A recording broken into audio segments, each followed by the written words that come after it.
Welcome to August, everybody. It's the first day of this new month, and on our Bible reading plan, we are continuing to make our way through the book of 2 Corinthians. We are in chapter 8, and I do want to remind you, if you've not picked up your new bookmark for our Bible reading plan at the church, please do so as soon as possible, because the old one is now, it's full. It went through the last day of July, and now August through December is on the new bookmark. It's also the whole reading plan on the bifold that's available at handout at the church and on the website and social media as well. But today we are in 2 Corinthians chapter 8. And what I wrote at the top of my journal after reading this chapter are two words: financial integrity.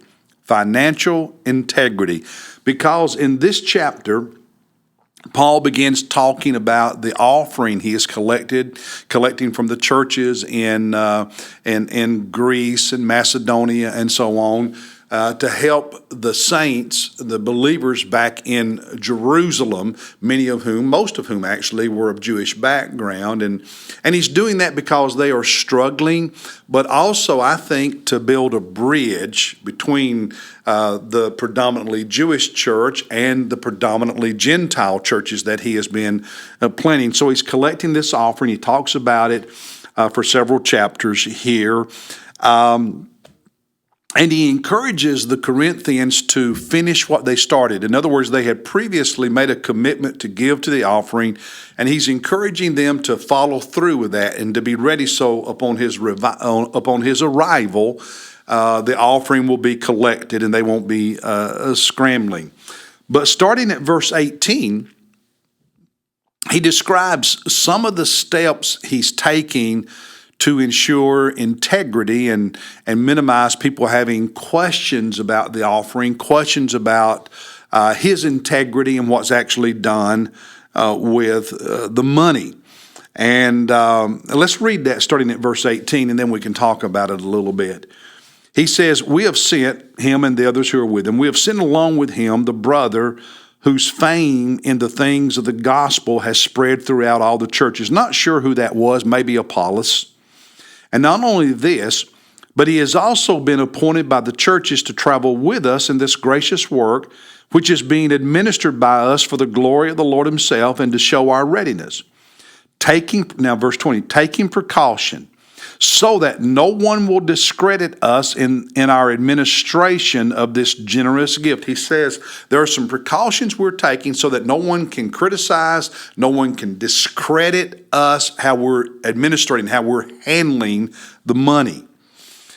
Verse 21, for we have regard for what is honorable. We want to do the honorable, the right thing, not only in the sight of the Lord, but also in the sight of men. He said it's not only important for us to be viewed as honorable by the Lord, we want to be seen as honorable by other people when it comes to our financial integrity, how we deal with this money. And so in verse 22, he says, we have sent them with our brother, whom we have often tested and found diligent in many things, but now even more diligent because of his great confidence in you. As for Titus, he is my partner and fellow worker among you. As for our brethren, they are messengers of the churches, a glory to Christ. Now, what he's saying here is that Titus and this famous brother, maybe Apollos or whomever, and others, representatives from other churches, are traveling together as a group on their way to Corinth. And then Paul will follow and be there, and the Corinthians will add their offering to what's being collected from the Macedonian churches, i.e. Thessalonica and so on. And then they'll take it to Jerusalem and deliver the offering there. So Paul's precaution in his context, because, they're not carrying checks, they're not carrying, debit cards. It's coins, okay? It's tangible, physical money. And rather than being alone or just him and one or two other guys, there's this caravan, there's this group of representatives from multiple churches. And in that, there are safeguards. One, safeguards against robbery, safeguards against stealing, because everybody has an eye on it. Everybody's watching how the money is handled. So in his context, Paul is doing what he can to put safeguards in place to protect the integrity when it comes to the finances, the integrity of his ministry. And so he and the ministry in this offering will not be discredited. And that's an important thing for churches to think about and to execute. We have a lot of financial safeguards here at First Baptist Church. Just some simple little things is that when it comes to money that is collected, money that is taken to the office and put in the safe, or money that is taken to the bank, we don't let one person do that alone.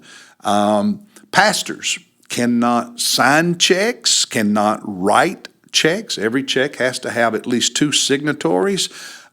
Check requests have to have documentation submitted before the check is written. They are reviewed. Every check and the invoice or the supporting documents are reviewed by the executive pastor and others before they're disposed of. There's bank reconciliation done by a third person every month. Annually, we have a outside auditing firm do a review, and every third year a full audit that is presented to our stewardship committee, which meets monthly and oversees all of this. And we get clean audit every year, and they may suggest a minor thing or two that we could do better, and we always try to learn from that.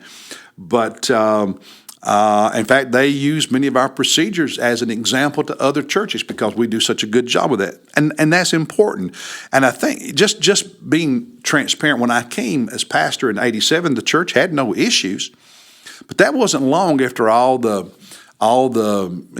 turmoil and controversy over in Fort Mill next door to us with PTL and Jim Baker. And I just felt it was important from the very beginning of my ministry here that we go the extra mile in maintaining financial integrity with how we deal with the money and those processes, so we have those in place. Now, that's also true in our own personal lives. As followers of Christ, as disciples, we need to have financial integrity in our personal lives, because if we don't, we can discredit the gospel, we can discredit the witness of Jesus in our lives, our testimony, if we don't handle money in a way that is above board and shows integrity. You pay your taxes, you pay your bills. You're not a free loafer.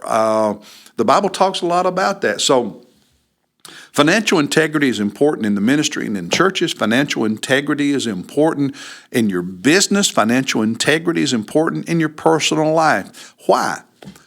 Well, you discredit the ministry, be a good witness, yes, but because, hey, as followers of Jesus, aren't we supposed to be ethical and honest and above reproach anyway? Well, if we're going to be ethical, honest, and above reproach as a disciple, that means we're going to be those things when it comes to our financial life. And since I'm a pastor and a preacher, let me say this one thing from the Bible. As Malachi says, when you don't tithe, you're not showing true financial integrity because you're stealing from God. Think about it. I'll see you tomorrow.